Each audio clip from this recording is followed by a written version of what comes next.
In order to find and manage sound settings on POCO F7 Pro, first we need to go to Settings.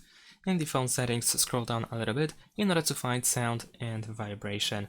And here we can, for example, change the notification sound, the ringtone sound, or the default alarm sound. We also have 3 sliders by default for media, ringtone, and alarm.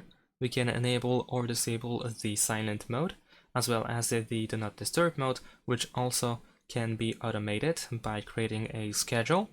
There is also the silence media in silent mode, so when you use silent mode, you can actually have media silenced as well.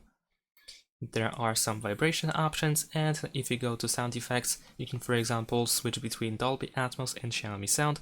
You can use a equalizer for the audio. We have several different presets that we can use.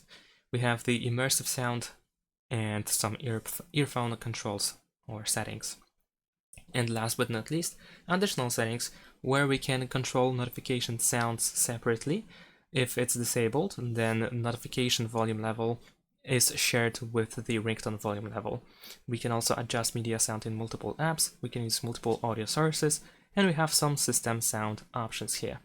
Thanks for watching, leave a like and subscribe to my channel, and see you in my next videos. Bye!